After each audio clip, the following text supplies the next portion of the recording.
हा तिमुळे रातून तेजाकडे प्रभू आमच्याने जीवना, असं मला कोणीतरी वाक्य सांगितलं होतं आणि छान आहे ते. आपण त्याच्यावर चिंतन नंतर करूया. आपल्याला इथं प्रश्न दिलेला आहे. प्रश्न बघा, एका माणसाने 50 किमी अंतर सायकलने कापले, त्याने पहिल्या एका तासात 5 किमी अंतर कापले.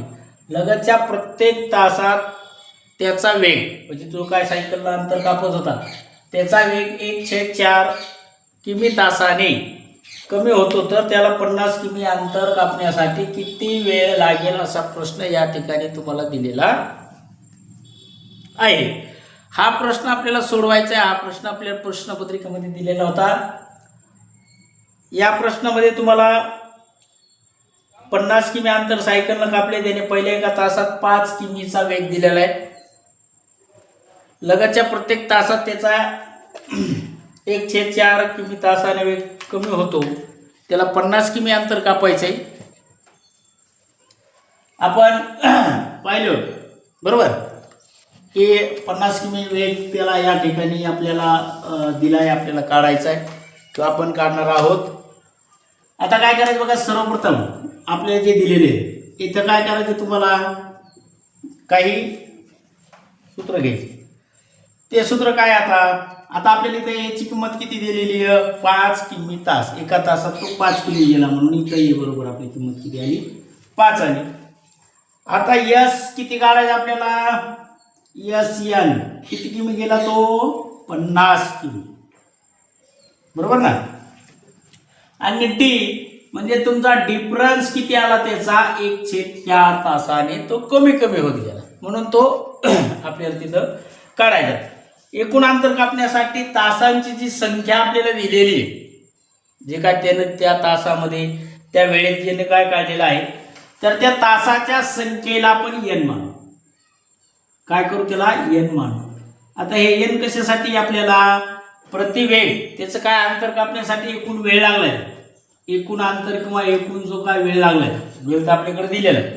जो तास आहे त्याला किती तास काढायचे, एकूण तास, याच्यासाठी आपल्याला काय करायचंय, तासांची संख्यासाठी आपल्याला काय घ्यायचंय, या ठिकाणी एन आपण घेतलेला आहे. सूत्र आहे आपल्याकडे, एस एन बरोबर n/a असं आपल्याला एक सूत्र आहे. परत चौकटी कंसामध्ये दिलेले आपल्याला 2a प्लस, पुन्हा कंसात दिलेले n-1, परत दुसऱ्या कंसात म्हणजे गुणाकारामध्ये दिलेले आहे d. अशा प्रकारचं आपलं एक सूत्र आहे. यशांची किंमत मित्रांनो आपण घेतलेली आहे 50, त्या हिशोबाने आपल्याला चालायचे. मग इथं आपण लिहू यस, कोण नुसतं 50 घेतलं तरी चालेल. एस एन किती घेतलं आपण, 50 या ठिकाणी मी तुम्हाला दिलेले. सूत्र काय बाबा आपलं, n/a, याची किंमत किती आपल्याकडं, इथं 5 घेतलं, पण n/2 आपल्याला कंसामध्ये आपलं सॉरी सूत्रामध्ये पण आपल्याला n/2 दिलेला आहे, त्यानुसार आपल्याला चालायचं, बरोबर. मग त्यानुसार आपण करू. मग आता इथं घ्यायचं आपल्याला, इथं 2 लिहितो मी, मग तुमच्या लक्षात येईल. म्हणून आपल्याला काय करायचं, एस एन बरोबर n/2, जशाल तसं. चौकटी कंसामध्ये काय दिले तुम्हाला, 2 गुणाकार ए, याची किंमत किती आपल्याकडं 5 दिले, अधिक जशाला तसं. यांची किंमत आपल्याकडे आलेली आहे का, नाही, मग एन जशाला तसा, n-1 जशाला तसा. डी किती आपल्याकडे, 1/4, 1/4 किती दिलेला आहे तुम्हाला, 4 दिले. आता इथं करायचं तुम्हाला गुणाकार, पहिले गुणाकार करून घेऊ आपण. 5 2 10 हे आपला गुणाकार येणार आहे. मग म्हणून 50 आपल्या जागेवर, n/2 आपल्या जागेवर, चौकटी कंसामध्ये गुणाकार झाला आपला 10 प्लस, बरोबर. आता हे 1/4 आपण इकडे आणून, म्हणजे n-1 तिकडं जशाला तसं आपल्याला ठेवायला सोपा जाईल, किंवा तो आधी घ्यायचा तो इकडे वजा होईल, बरोबर. वजा n/1 आपल्याकडं दिलेलं आहे, आपण त्याला पण n-1 आपल्याकडे दिलं आहे, बरोबर. n-1 आपल्याकडे दिलेलं आहे. आता हा डी होता, डीची किंमत आपण 1/4 घेतलेली आहे, त्याच्यामुळं ह्या कंसात जे आहे तुमचं 1/4 आलं. इकडं गुणाकार केला किंवा नाही केला तरी तुम्हाला ते करता येऊ शकतो, फक्त इथं छेद समान करायचा असतो, म्हणून आपण काय करू, यांचा छेद घेऊ 4. काय करायचं आपल्याला, छेद समान करायचा आहे, म्हणून इथं वजा यांचा छेद किती घेऊ आपण, 4 हा कंस बंद. अगोदर नियम आहे कंस सोडवायचा असतो. मग इथं काय करायचं तुम्हाला 50 आणि 2चा गुणाकार करायचा आहे. मग इकडं तुमचा गुणाकार येणार 100 बरोबर. बरोबर राहणार तुमचा n जसेल तसा.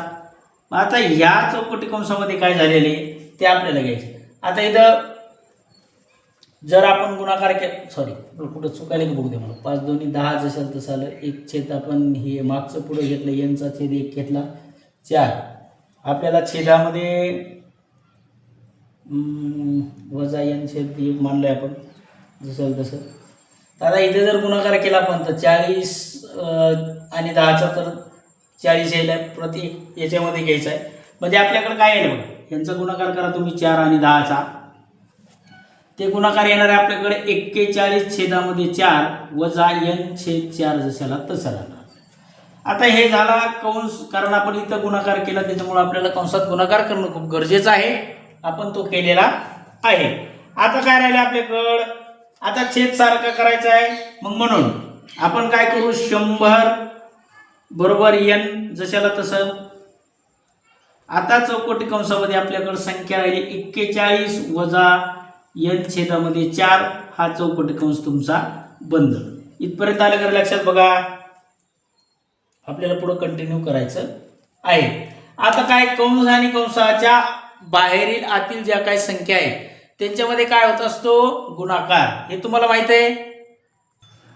हा आता सांगितले प्रमाणे कंस आणि कंसाच्या आतील संख्यांचा होणार गुणाकार. मग आता 100 ना आपल्याला 4 ने 100 ला गुणायचं उत्तर आलंय आपलं 400. कंसामध्ये 41 n होता आपल्याकडे. 41 वजा n म्हणून त्याला n घेऊ आपण. आता राहिला आपल्याकडे n गुणाकारामध्ये n म्हणजे बाहेरचा n यांचा इथं आला आपल्याकडे वर्ग. आता काय राहिले तुमच्याकडे 400 बरोबर 41 n वजा n चा वर्ग आपल्याकडे राहिला. हा n चा वर्ग आपण समोर घेऊ म्हणून आपण घेतलं n चा वर्ग. हे 41 बरोबर चिन्हाच्या अलीकडे म्हणून वजा झाले. आता जे 400 होते ते बरोबर चिन्हाच्या पलीकडे त्याला अलीकडे आणल्यानंतर चिन्ह बदललं म्हणजे इथं काय झालं अधिक 400. तुम्हाला वेग विचारलाय, वेग काढायचा आहे त्या पद्धतीने आपण करत आहोत बरोबर. आता काय करू आपण कोणत्या दोन संख्यांचा गुणाकार त्याचे आपल्याला अवयव करायचे आहेत. म्हणून आपल्याला यांच्या वर्गात आहे की यांनी एका कंसामध्ये घ्यायचं. आपण अवयव पाडलेले अवयव पद्धती तुमच्या लक्षात आहे. म्हणून मग एका कंसात आलं n वजा 25 आणि दुसऱ्या कंसात आला आपल्याकडे n वजा 16. दोघांचा जर गुणाकार केला तुम्ही तर गुणाकार तेवढा यायला पाहिजे. आता आपल्याकडे बरोबर काय आलं काहीच नाही म्हणजे आपण शून्य घेतलेला आहे. आता आपल्याकडे किमती येणार आहेत 2.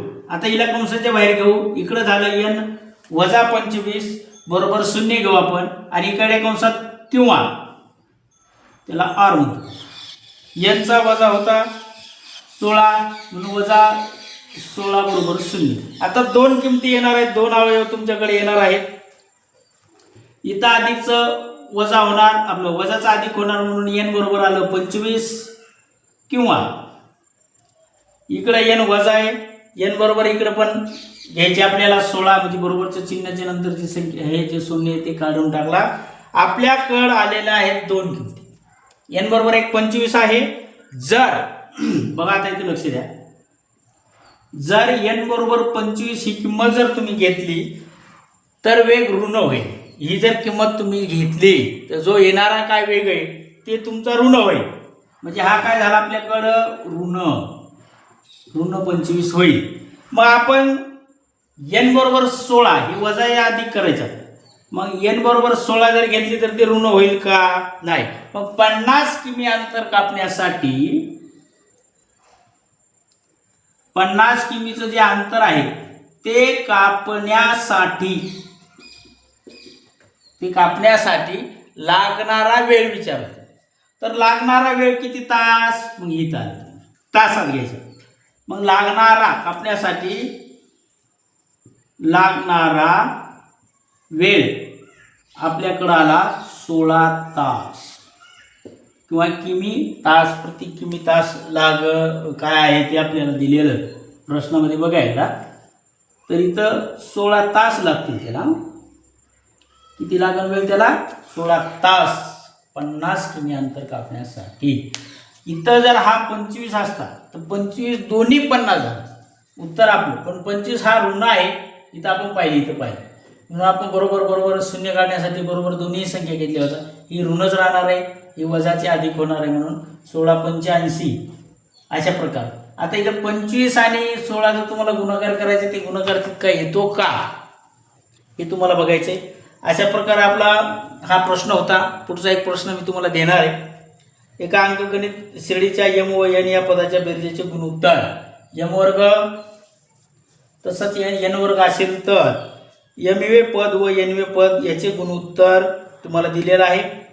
तशा प्रकारचं गुणोत्तर त्या प्रश्नामध्ये तुम्हाला मी दाखवणार आहे. त्या प्रकारचं गुणोत्तर तुम्हाला त्या ठिकाणी काढायचं आहे.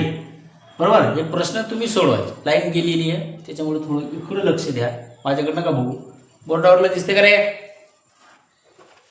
हा.